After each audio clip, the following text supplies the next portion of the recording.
Hello viewers, welcome back to my channel. आज की इस वीडियो में हम स्टार्ट करने वाले हैं lecture number 2 of chapter 2 for class 9th mathematics. और इस लेक्चर में आज मैं आपको मुख्तसरन 3-4 चीज़ों के बारे में हम बात करेंगे। ज़्यादा लेंथी लेक्चर आज हम नहीं लेंगे। और जो चीज़ें मैं आपको आज बताने वाला हूँ वो है सिंपल सी चीज़ें हैं। बस रेडिकल के बारे में हम बात करेंगे, रेडिकेंड, इंडेक्स, और इसके साथ साथ एक रेडिकल फॉर्म का अल्टरनेट फॉर्म क्या है। हम इन 3 चीज़ों के बारे में बात करेंगे।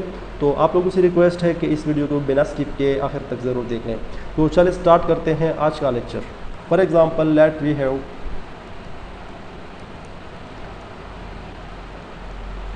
Have a radical form a nth root. Okay, for example हमारे पास एक रेडिकल फॉर्म है इन जनरल, जैसे कि यहाँ पर आप देख सकते हैं nth root of a. Okay, अब यहाँ पर आपको 3 चीज़ें देखने को मिलेंगी। एक है n, दूसरा है यहाँ पर ये वाला, और तीसरा चीज़ जो आपको देखने को मिल रहा है यहाँ पर वो है a। अब इन 3 टर्म्स का या इन 3 चीज़ों का अपना अपना एक आइडेंटिटी है, और वो क्या है आज मैं आपको ये बताने वाला हूँ। तो सबसे पहले यहाँ पर आपके पास जो ये वैल्यू है n, इसको मैंने यहाँ पर लिखा, इसको हम क्या कहते हैं? इसको हम कहते हैं इंडेक्स। क्या कहते हैं?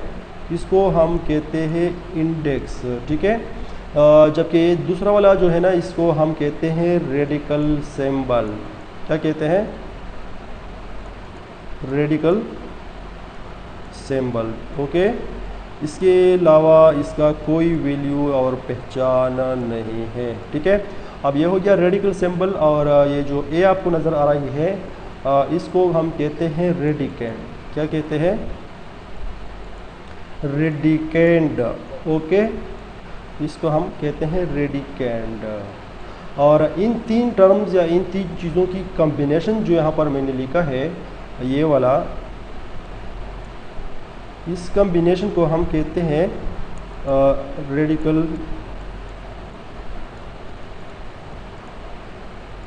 फॉर्म। क्या कहते हैं हम इसको? Radical form.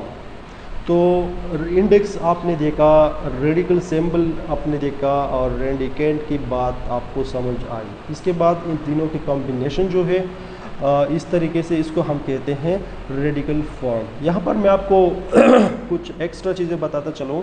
ये जो इंडेक्स होता है, यहाँ पर जो आपको वैल्यू नज़र आती है, ठीक है, ये हमेशा पॉजिटिव होती है। ये आपको नेगेटिव नहीं मिलेगा। अगर नेगेटिव होगा भी तो आप इसको रेडिकल सिंबल नहीं कह सकते, ठीक है। ये हमेशा पॉजिटिव होगी। और सेकेंडली जो है ना, ये हमेशा जो है ना greater than or equal to 2 होगी। यानी इसमें आप 1 की वैल्यू नहीं डाल सकते, इसमें आप 0 की वैल्यू नहीं लगा सकते, इस की जगह आप कोई नेगेटिव नंबर भी नहीं लगा सकते हैं, ठीक है। सो यहाँ पर जब n की वैल्यू बाय डिफ़ॉल्ट हमेशा 2 होती है, ठीक है, और ये जो 2 होती है तो हम इस को सिर्फ़ और सिर्फ इस तरह रिप्रेजेंट करते हैं, ठीक है। जबकि अगर यहाँ पर ग्रेटर देन 2 की वैल्यू हम लगाएंगे तो इसको हम वाज़ेह करेंगे, यानी इसकी वैल्यू हम n की जगह फिर लगाते हैं।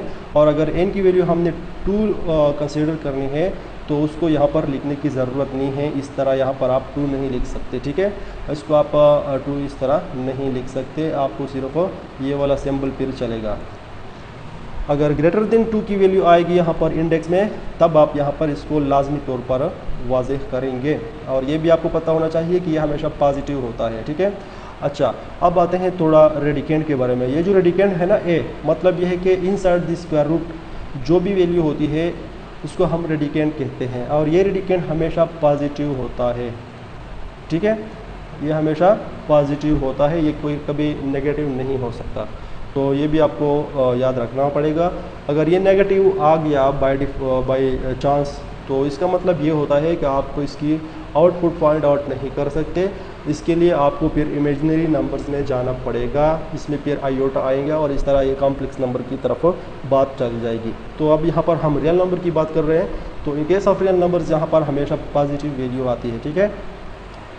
अच्छा, अब आपको इंडेक्स का पता लग गया, रेडिकल सिंबल क्या होता है और रेडिकेंड क्या होता है, और इन तीनों की कॉम्बिनेशन को हम रेडिकल फॉर्म कहते हैं। ठीक है, अब थोड़ा आगे चलते हैं और अब हम ये सीखेंगे कि एक रेडिकल फॉर्म को हम मज़ीद कितनी शक्लों में या कितनी डिफरेंट फॉर्म में हम एक्सप्रेस कर सकते हैं।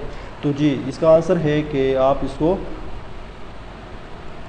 जो इसका जो अल्टरनेट फॉर्म है वो हमारे पास एक्सपोनेंशियल फॉर्म है, ठीक है, वो हमारे पास एक्सपोनेंशियल फॉर्म है। मतलब ये है कि हम किसी भी रेडिकल फॉर्म को अगर दूसरे फॉर्म में एक्सप्रेस करना चाहें तो वो दूसरा फॉर्म हमारे पास एक्सपोनेंशियल फॉर्म है, इसके अलावा कोई दूसरी एक्सप्रेशन या कोई दूसरा नोटेशन इसके लिए नहीं है। तो कैसे भाई हम इसको एक्सप्रेस करेंगे एक्सपोनेंशियल फॉर्म में, ये अहम बात है।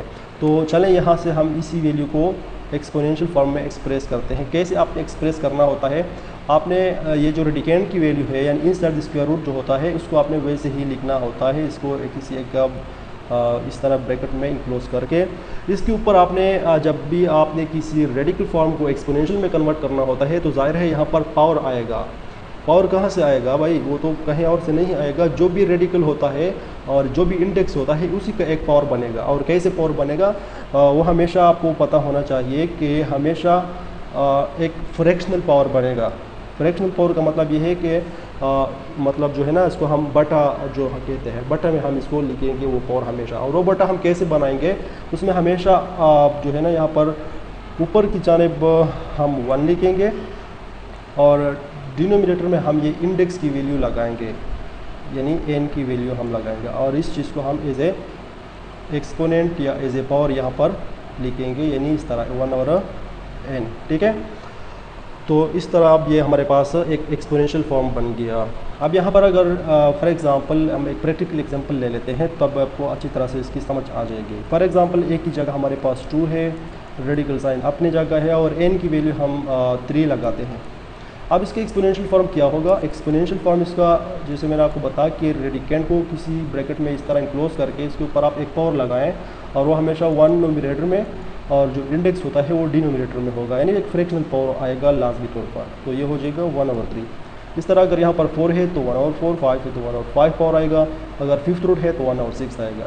इसके अलावा अगर इस तरह की कोई चीज़ आपके सामने आ जाए जिसमें आपको इंडेक्स कहीं पे भी नज़र नहीं आता हो तो इसका मतलब ये है कि यहाँ पर बाय डिफ़ॉल्ट जैसे मैंने आपको बताया कि जब यहाँ कोई इंडेक्स नहीं होता है तो इसका मतलब ये होता है कि यहाँ पर इंडेक्स 2 है, तो इसको आपने अपनी तरफ से 2 कंसिडर करना है। तो ये आपको पास इस तरह आ जाएगा 1 और डिनोमिनेटर में इंडेक्स की वैल्यू, इंडेक्स यहाँ पर 2 है तो यहाँ पर हम 2 लिखेंगे। तो इस तरह आपका एक एक्सपोनेंशियल फॉर्म बन जाता है।